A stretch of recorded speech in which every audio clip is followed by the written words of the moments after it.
Okay, today on the Roadhouse, we're going to do some maintenance on this thing. We got it running. We got the spark plugs changed. Since it's running and driving and all that type of stuff, we're going to go ahead and change the oil. Now, I'm only going to run this oil about 500 miles and maybe less. So just because I want to change it after 500, take a look at what it's got in it. So far, I'm really impressed. Her dad took extremely good care of this vehicle. Even though it sat for 20 years, the oil still looked decent and everything was topped off. There was all sorts of brand new parts in the back. I'm not gonna have to buy some belts for a while, and brakes, brand new brakes for the front of the Scout. So, Will this stay back or is it going to fall apart? I have no idea.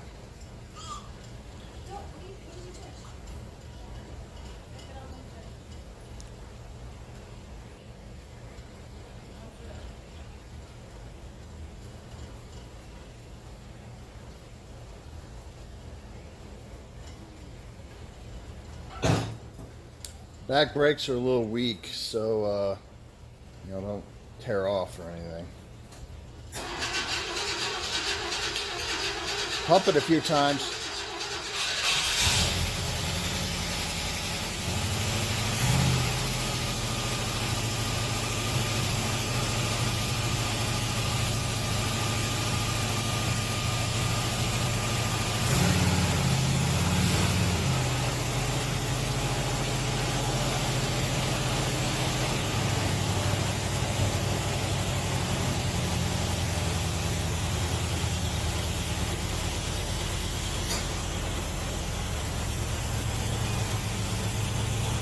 You're doing fine.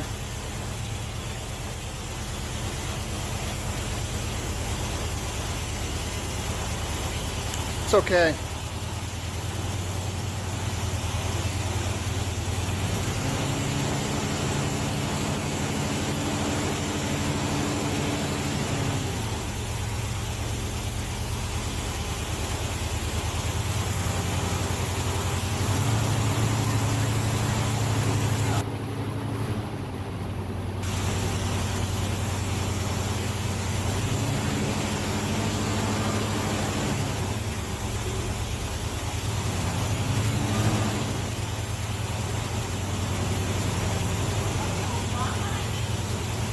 Just keep going.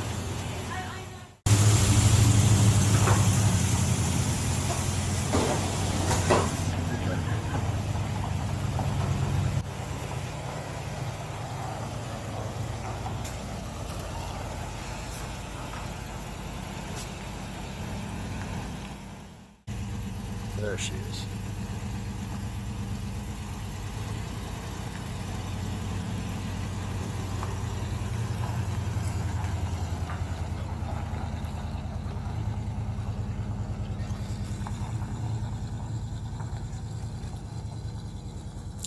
It's the first time she's driven it since high school. That's the brakes. One brake light works. One reverse light works. Sweet.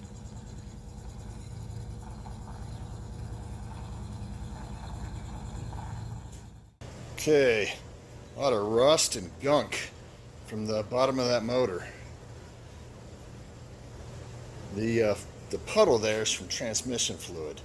It was leaking transmission fluid, so we'll have to address that. Let's get all this gunk out of here.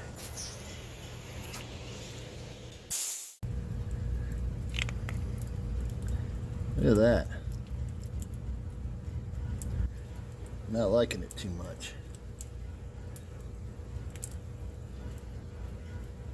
That's where all the smoke is from. The transmission fluid was a little milky, so when we were in North Dakota, we put a little bit more in. The dipstick wasn't reading quite right, so it was overfull, so that's what that probably is right there.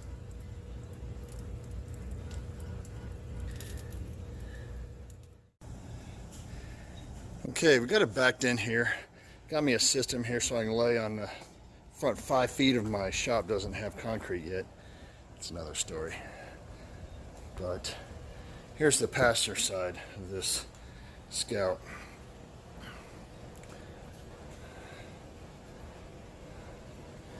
Going to be changing the oil with a Rotella. I'm going to run it for about 500 miles or so and get a Wix filter. This is, I think, 51515 as far as the part number. I'll run it up here in case you can't understand me. Fram is not what you're going to be needing for this. Get a Wix. It's about $8 and something. Alright. Rotella. The reason why I'm using Rotella is it's got more zinc content than the normal oils do nowadays. So take a look it up online. A lot of Scout guys use this stuff. My motor's a 345 V8.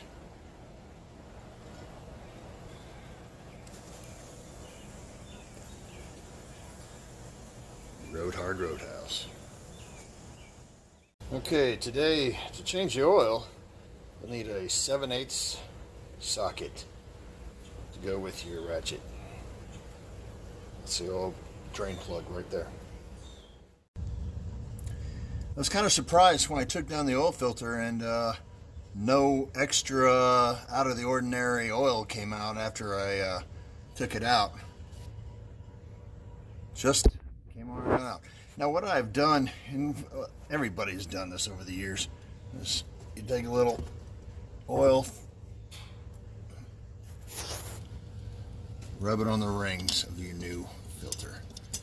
Now here's something that you might not know, you might know, but here's what I do.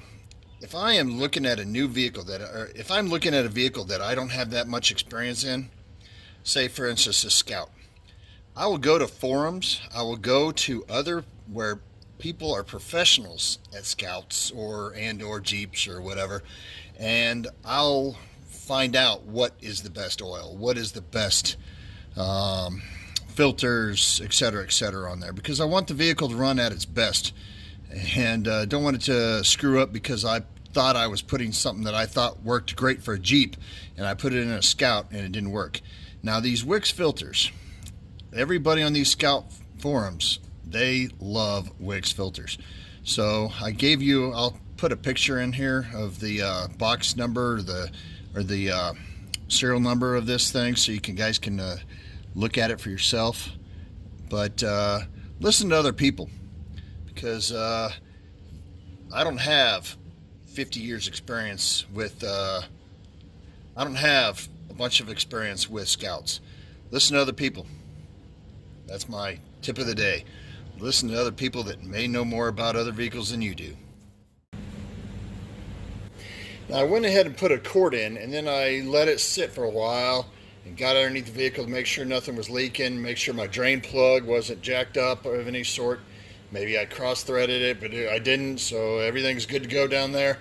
Now I'm going to put in the rest of the oil. Now a lot of people say that you should put between 6 and 7 quarts of oil in there, because I guess the drain passages in the motor at highway speeds, supposedly there's not getting enough oil.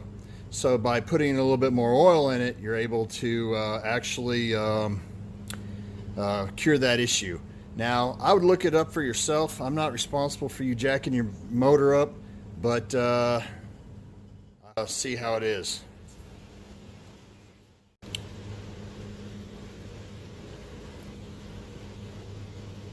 It's 5 quarts here.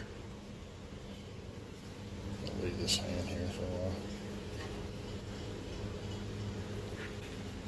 I'm going to go ahead and put 2 more, or 1.5 more in, see how I like it. Another quick observation about changing your own oil. I like doing it at least on all my classics for sure. And as far as my daily driver, I like to do it, but I don't always get to do it. But as far as on this truck, this is the perfect example. I started draining it, left to go eat in the house, came back, and it was still dripping. So that was about 25, 30 minutes worth. So if you're not So what happens when you take it to the local place to change your oil? How much old oil is still in your ride? You know, it could be quite a bit. Who knows? Because they're doing oil changes in 10 minutes. So you might want to think about that when you take your vehicle to the closest oil change place. You might want to think about that when you're taking your vehicle. You might want to think about when you're taking a classic Scout or any other vehicle over to a box store oil change place.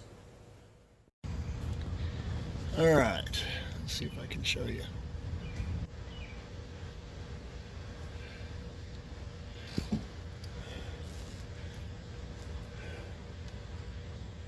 There's where my leak's coming from. Lower radiator hose up top. It's leaking down. All right. As far as oil, there's your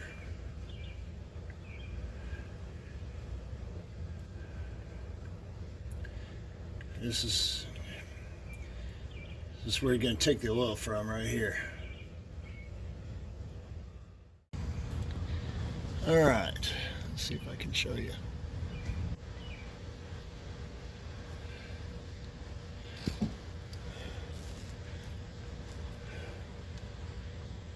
There's where my leak's coming from. Lower radiator hose up top. It's leaking down. All right. As far as oil, there's your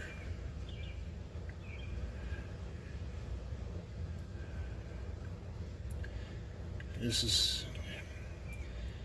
is where you're going to take the oil from, right here.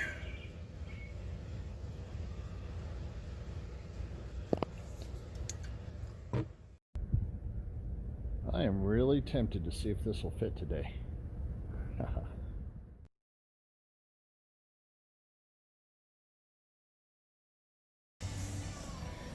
All right, I put a 33-inch on the back. Haven't lowered it because it'd probably be terrible to that great mint condition fender there.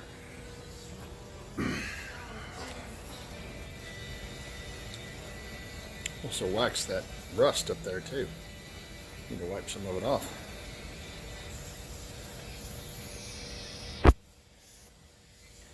Looks like we're going to need probably 4 inches if the springs stay below the axles.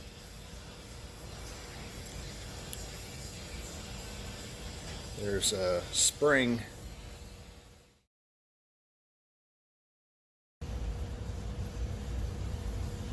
Okay, I always take a picture of your brakes when you take them apart so you make sure you get it right again. Because if you take it off and go to the other side, everything's backwards. So go ahead and take a picture of this. And it looks like there's very little brakes left. There was the spring was off in here. And I am guessing that the wheel cylinders are bad on this. I'm going to look here. I just opened it up. And I'm going to look to see if there's any evidence that they've been leaking. It's got a very slow leak. And I'm guessing it's from one of the wheel cylinders. These are only like, well, at least on other vehicles I've done, they're about $8-12 each, something like that. So replace both of them at the same time. Get it done. That's where that spring was at. Right there.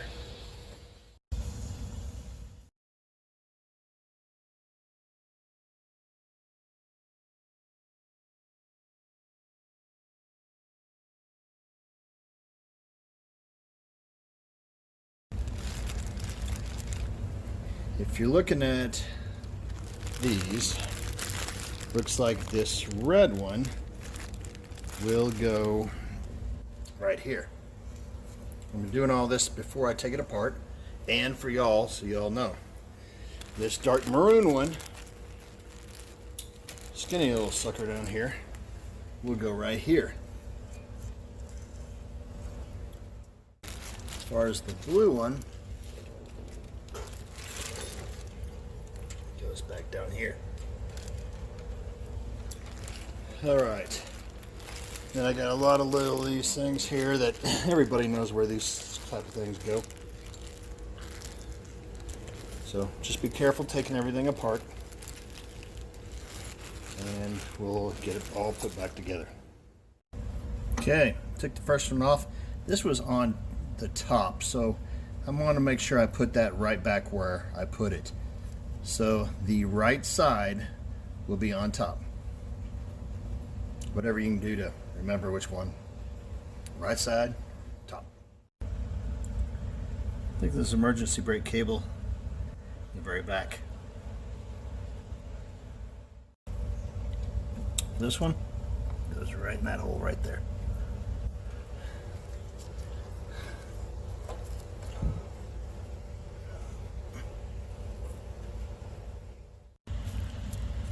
Spring goes on this little lever, which goes all the way across into there.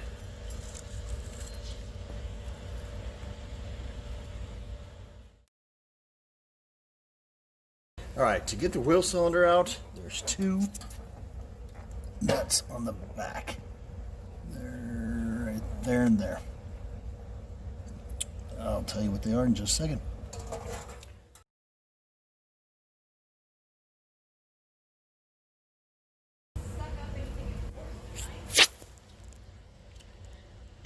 That's later.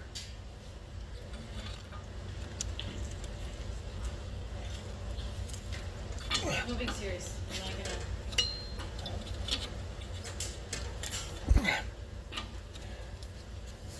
This is kind of a bitch. I already took the bolts off the back. But they've been in there for, I don't know if they've ever been swapped out. You want someone to come here and pull that, right? Talking about the camera. You didn't change locks. No, I didn't. I got busy. Oh, there he goes. There she goes.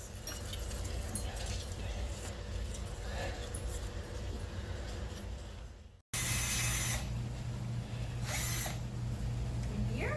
Yeah. So I can sand it down and paint it.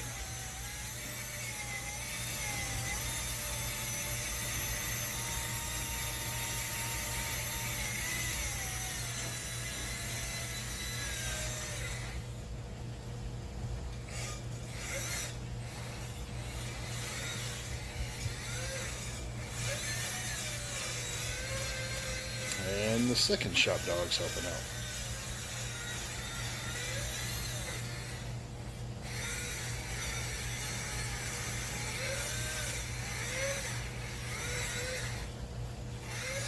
Does it go the other way too?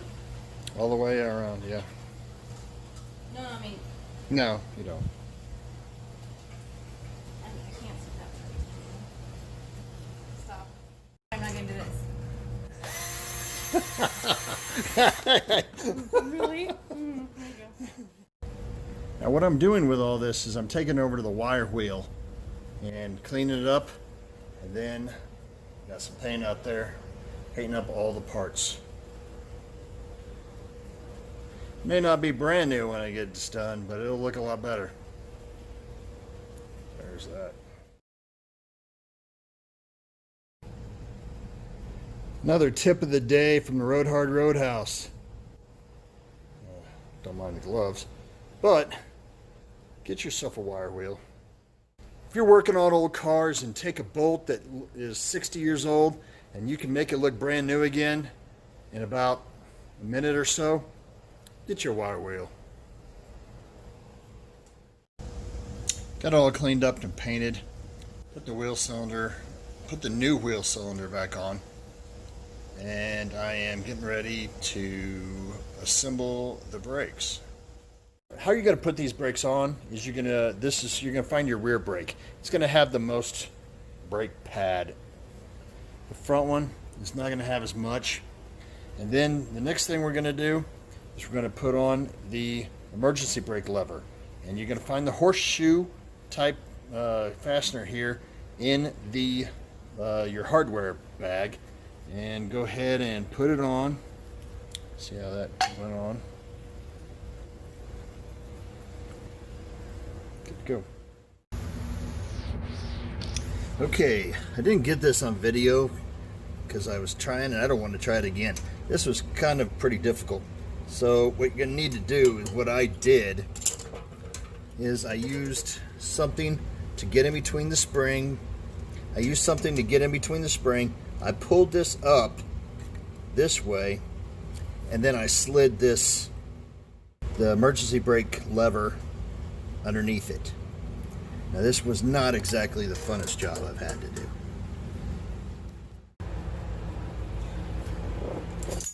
How I found it easiest was to start here. Make sure you get the emergency brake cable. Make sure you put that little piece in here. The emergency brake cable connects to here with that little emergency brake cable round thing here. This goes down to this little piece in here. The blue spring would be next. Then the last one, which I just put right here, goes right here. Second hole.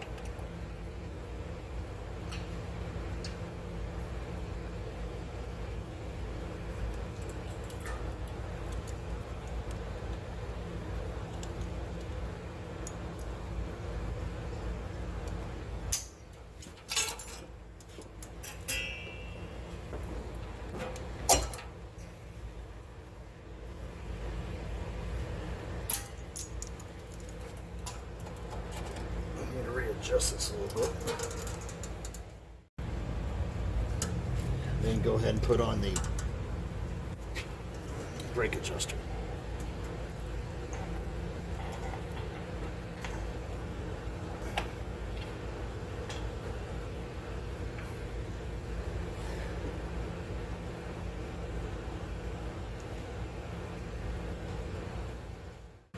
I have a correction to make. She actually drove this Scout in high school, and she drove it the first couple of years of college, and I didn't know that. So now I do, and she drove it for about 4 years. So this has actually got a lot more meaning behind it, I guess. Thank you for watching, subscribing, and commenting down below. We're going to be doing a lot more work on this Scout, and we want to get it to where it is reliably driving around, and then we're going to probably get the metal work done. Appreciate everybody for watching, and as always, if you're right or hard, don't provoke wet.